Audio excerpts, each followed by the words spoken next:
Well, shalom everybody. Thank you so much for joining me. We are up to chapter 2, looking at Guard Your Tongue by Rabbi Zelig Pliskin. And there's been some interesting topics that we've already looked at. And there's just so many more to look at. And when you just read the titles, you're like, oh, okay, what's all that about? And it opens up a whole new area of your Torah learning, because you become more conscious and more aware of how to approach different situations, and then speak with people in an ethical way. And it's Rebbe Yeshua, he taught that it's more important what comes out of the mouth as opposed to what goes into the mouth. And it's my understanding that the Baal Shem Tov had the same view, had similar views, and he related a story of, I believe it was some of his pupils that went to a tavern, an inn, a kosher inn, and they spent the evening there, and before they parted ways and went to bed, they had a meal together. And for the duration of the meal, they were critiquing the kashrut authenticity of the different foods that they were partaking of that were prepared for them by the chef. And towards the end of the meal, an elderly gentleman, like a homeless person or a vagrant who was sort of perched in front of the fireplace, keeping himself warm, he yelled out to them, or he spoke aloud to them, and he said, "Tell me, do you gentlemen show as much concern as to what goes into your mouths as opposed to what comes out of it?"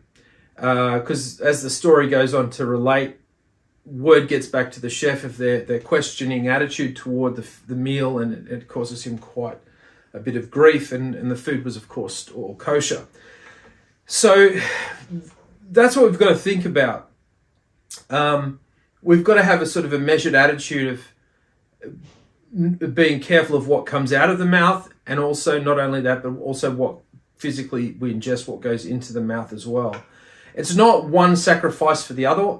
It's a balance of both of these things. So I hope that's a little bit of an introduction, a decent introduction that sort of grabbed your attention, and we can get into looking at chapter 2. So we're up to page 36, and the heading is number 1, speaking Loshon Hara to a group of people. You are forbidden to relate Loshon Hara to a single individual or to a group. The larger the group that hears your Loshon Hara, the graver your sin, since the victim will be degraded in the eyes of more people. Furthermore, a larger number of people have sinned by hearing your Loshon Hara. And there's an example here. Mr. Greenfield delivered a speech to a large crowd, and in the course of that speech mentioned a few of Mr. Levine's faults. The enormity of Mr. Greenfield's transgression is in proportion to the number of people present. And so when we speak Loshon Hara, every word of the Loshon Hara that we speak is a individual transgression on its own. And when it's said to one person, then that's multiplied again. And if it's said to another in the immediate sense, then it's compounded, it's added to. And then as it begins to grow life and go outfield and spread from one person to another, and more people begin to know, it's a sin that creeps across the land at alarming speed and at alarming rates. And so it's good to think about that. It's good to think about the potential damage, enormity of the damage that we can do with our mouths. And it enables us to be a little bit more reserved about what we say, especially in public. Number 2, statements that are permissible when 3 people are present. Certain statements are permissible when they are related in the presence of 3 people or more. Ambiguous statements that can be construed as either harmless or only slightly derogatory depend on their meaning. Depend for their meaning on the way in which they are said, and the tone of voice and gestures. And this is where text messaging really falls short. If someone relates such a statement in the presence of 3 people, we may be assured that he will say it in a harmless manner. Such an assumption is based on the principle that when 3 people hear information about someone, we can surmise that it will be spread and that the maligned person will eventually find out about it. Realizing this, the speaker will be careful to speak in a manner in which the statement could not possibly be construed as derogatory intent. I'll read that again. Excuse me. That's quite a long sentence.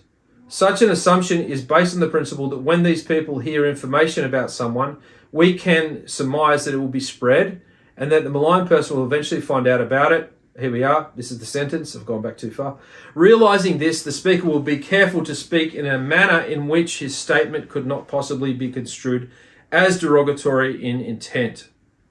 So if you were to speak Loshon Hara with one person, there's less of a likelihood for that Loshon Hara to spread because, and especially if you tell that person, you're the only one I've told this, that person would probably be more inclined not to spread it because they know that if it spreads and it gets back to the person that told them, they're going to know that they're the ones that blabbed about it. Whereas if you're speaking to two people, you're more conscious of the fact that it is going to get outfilled, because if it does get back to you that these 2 or 3 people told somebody, they can all do that. Whereas if you just tell it to one person, they can't do that. It's just them. However, if a statement is clearly derogatory, even if only slightly so, it is absolutely forbidden, regardless of the size of the crowd that is present.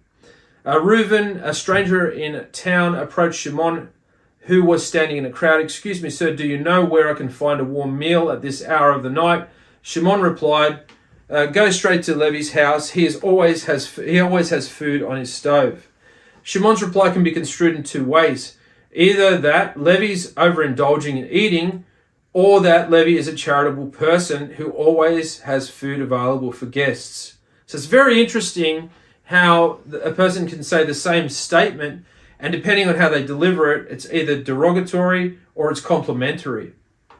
It's an absolutely fascinating subject to look at. And I don't know why more people aren't looking at this, because a lot of it's common sense, but we don't often sort of sit down and think about it. Okay.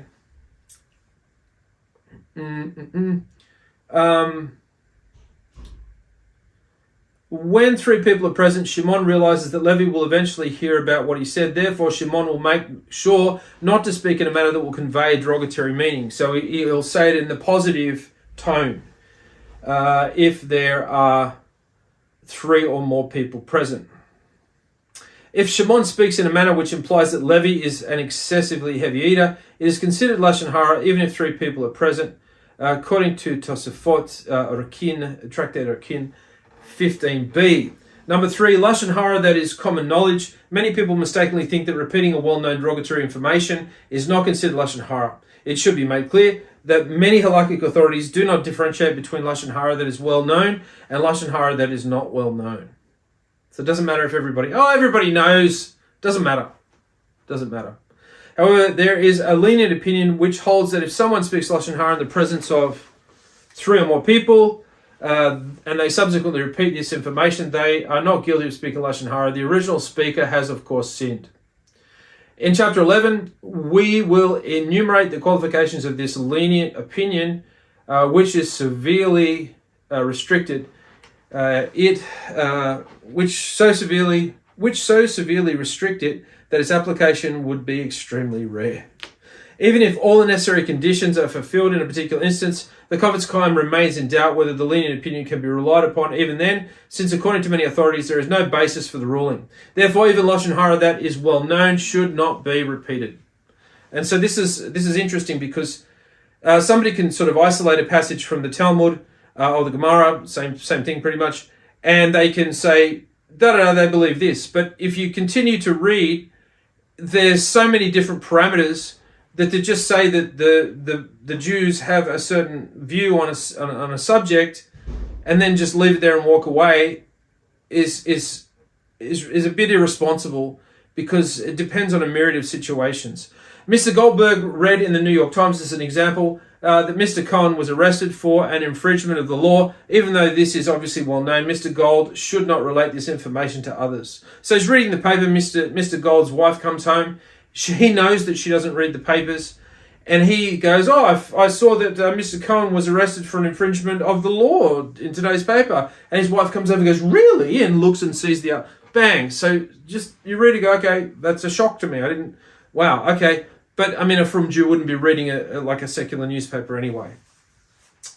Okay, number 4, disclosing the discussions of a meeting. Members of boards of directors and school facilities often have to render decisions that will be met with disapproval by those affected. It is forbidden for anyone attending such a meeting to disclose the names of people who spoke or voted against a person's interests. Even when mentioning any names, you are forbidden to say, I myself was on your side, but what could I do? I was outvoted by other members. This prohibition against divulging information applies even if the proceedings were not classified as secret. If Reuven is angry because of the certain decisions and insults if Reuven is angry because of the certain decision and insults Shimon for voting against him, Shimon is nevertheless forbidden to shift the blame to anyone else, even if Shimon is truly not at fault. So we have to be careful not to get in a situation where people are gonna single out any particular individual. It just keeps peace and harmony within certain workplaces and businesses. So we have to be very conscious of disclosing any type of formal discussions or meetings within a business setting.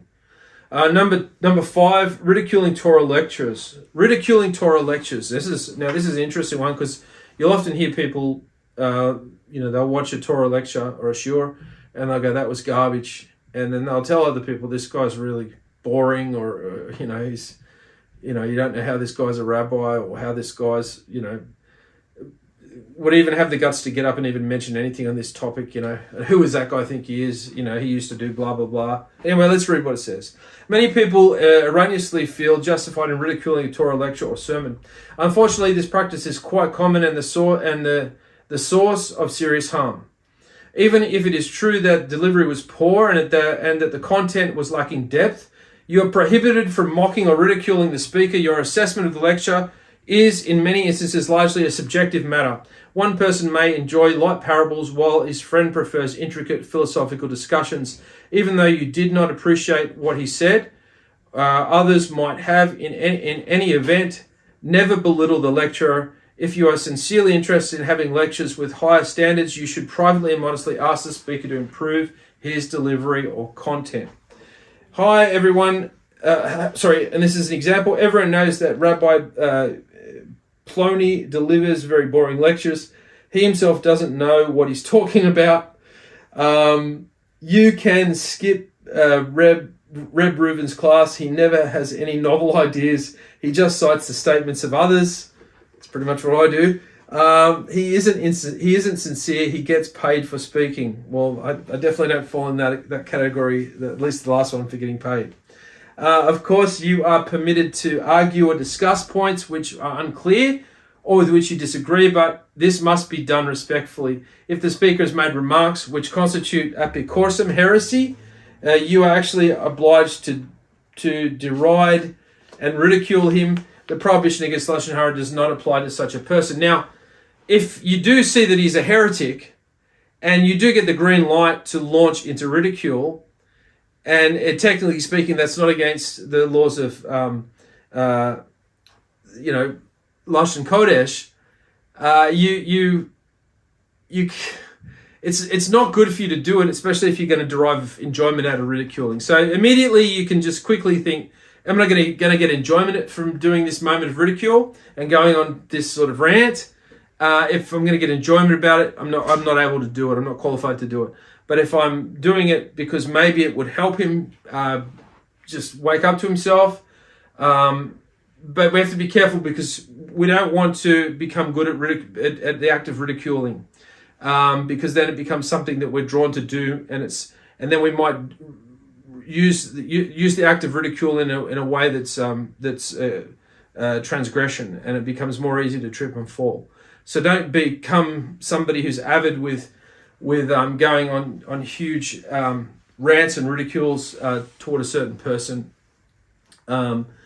try and avoid it if you can. Just because you get the green light to do something doesn't necessarily mean that you're eligible to move forward on that. Number 6, private information. If someone tells you private information about his business or any personal matter, you are forbidden to disclose it to others. Your doing so could cause the person who confided in you financial loss, embarrassment, or other damage. Even if the speaker did not request that the matter remain secret, you are not allowed to repeat it. It is self-evident that the speaker does not want such information to be divulged. However, if that person related information concerning himself in the presence of 3 or more people and did not request secrecy, they are permitted to relate it to others. Since the speaker related it to the group of 3 or more people, we can assume that he does not mind if the information will be known. Mr. Berman, the owner of the large soda factory, was friendly with Mr. Roth. One day, Mr. Berman revealed to Mr. Roth the secret ingredients of a popular soft drink that he produced. Mr. Rothman is forbidden to disclose the ingredients to others, even if Mr. Berman did not explicitly tell him to keep it secret. Had Mr. Berman told the information to a group of 3 or more people, they would have been allowed to repeat it. However, if Mr. Berman stipulates that the information should be kept secret, even if 3 people are present, the listener are forbidden to reveal the ingredients to anyone else. Which is interesting, because if you know at the outset it's a secret ingredient, and he tells it to 3 of you, you're doing a tour, then it's just common sense. You just don't repeat it. You don't need qualification not to repeat it if the topic you're talking about is a secret ingredient for a soft drink. So it's always better to err on the side of caution. Chana privately told Leah that she was unofficially engaged, even if Chana did not explicitly tell her to keep it a secret. Leah should not tell the news to anyone, since this might prove embarrassing to Chana. If Chana announces that she is unofficially engaged in the presence of 3 or more people, she has shown that she does not object to the engagements being known, and the listeners are permitted to repeat the news. However, if Chana said it's still a secret or don't repeat it, is forbidden to relate the news to anyone else. Pretty straightforward. Number 7, when someone tells you about his wrongdoings. Okay, listen up very carefully. And I hope you've been listening up very carefully all along, but listen up extra carefully now. If someone tells you about his wrongdoings, you are forbidden to repeat them to others. To me, that's common sense, but it's not common sense to everybody. However, if he discloses misdeeds in the presence of 3 people, you are permitted to repeat it if all conditions are mentioned in chapter 11 are met. I think that means, yeah, okay. So, err on the side of caution. Don't repeat it. I mean, why are you looking to? Are you sort of salivating, at the mouth to try and tell? I've got to tell someone this, and I've seen that. We've seen it in the past with other people. You've probably seen it on a TV show. I have to tell somebody this is big news. Don't tell anyone. It's even if they told 3 people. Even if all the conditions are met, you are forbidden to spitefully spread the information in order to belittle that person. Although the speaker has shown that he does not mind if others know about his misbehavior, it is nonetheless forbidden for anyone to deliberately publicize his actions in order to embarrass him. An example, Naomi told Miriam, I'm not very careful about speaking Loshon Hara. If Miriam was the only person present, she is forbidden to repeat the information to anyone else. However, if Naomi disclosed her fault in the presence of 3 people without indicating that she wants it concealed, Miriam would not be guilty of speaking Loshon Hara if she repeats it. Nonetheless, if Miriam tries to belittle Naomi by relating the shortcomings, Miriam has transgressed, even though Naomi has shown that she doesn't care if others know about it. So one person can say, okay, so it's okay that I tell somebody else that this person is no good with the laws of Shimrat HaLashon, right? And so from that, a person would say, okay, that's correct. It is, but it isn't. And the reason it isn't is because it's better to err on the side of caution and not mention it. And when she's not around, even though you were part of a group of 3 who told her that, and you're telling somebody else what she told you, that she's no good at Loshon Hara, if she was privy to that, she'd be like, oh, okay, so you're telling somebody, okay, right. It's like, just tell somebody else what you'd be comfortable as a baseline with them if they were in the room, But having said that, just because you would be comfortable with them being in the room, if you say it, doesn't necessarily mean that it's not Loshon Hara. So there's There's many variables that come into play. That's why it's very important. The answer is never yes or no. The answer is always it depends. And you need to know what the buffeting factors are. And that's why it's always good to have a rabbi or a mentor that knows you, so you can use him as a soundboard to get the correct halakha or the correct decision to be made in a situation, because he knows about your particular circumstances. By putting out an anonymous question and leaving out important facts, it's better than nothing, but it causes the answer to be more in line with what you have a preconception of happening anyway. Okay, so this is the final one, number 8, secrets. This is page 42. If somebody reveals to you some neutral information in a manner which shows that you would like it to be kept a secret, you are forbidden to repeat it to others. This applies even if he does not explicitly tell you to keep the information secret. It is a good habit never to repeat what people tell you unless they explicitly give you permission to do so. And even if they do give you specific permission to do so, it's better, as I keep saying, to err on the side of caution, and just don't do it. In this way, you will never relay information that might cause harm. Example, Benjamin called Mendel away from the group and he told him, I plan to take a trip in 2 weeks. Mendel should keep this a secret, because the guy called him away from the main body of the group to tell him on his own. Esther whispered to Yehudit so that no one else should hear, I have $10,000 saved up in the bank. Yehudit should not repeat this to others. Why? Because Esther whispered it to her, so that other people in the room wouldn't hear. Mr. Mendel mentioned to Shlomo, my cousin told me that he visited the Torbs last week.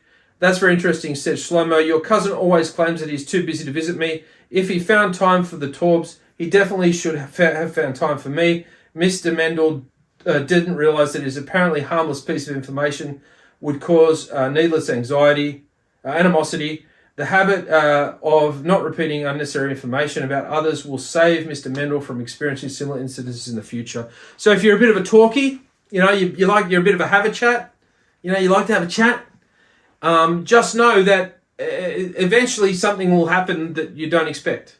And so, maybe tone the chatting down a little. Just, and there are people out there that really, learn Torah and teach Torah if you're a bit of a have a chat. If you're somebody that likes to talk a lot, and basically, get your mouth and your lips and your tongue pointed in the right direction. You can talk as much as you like. Do a 3-hour shiur. There's a rabbi that I listen to quite regularly did a 9-hour shiur without going to the toilet once. And that's just, it's phenomenal. But things like that do occur, but you've just got to want it. You've just got to want to achieve it. And you can achieve it, and it's achievable. You just got to want it. There's something that I came across years ago, and they said a person can pretty much achieve whatever they want to do if they have this underwriting capacity, and that is they have to love it. If you love the subject, you will master it. If you truly love the subject, you will master whatever that subject is. Obviously within reason. You can't fly. I really want to fly. Within reason. Anyway, that's it. We've finished chapter 2. Woohoo! Next time around will be chapter 3, which is interesting because I'm looking at right here. The first topic here is backbiting. Yeah, that'll be interesting. I hope this video has been educational, informative, and helpful to you. Thank you so much for joining me. I'm really privileged that anybody watches these videos. And it's such a privilege to be able to live in a time in history where we have this ability to put out videos that people can watch. It's like being able to put, years ago, you thought it'd be good to be able to put a program on TV of maybe a subject that you're passionate about. Well, now you can. We have all these privileges now in this generation, which also adds to the distractions that we can have. So we have to be very careful and meet everything in a measured way. Anyway, thanks very much for joining me. And until next time, Hashem willing, bye for now.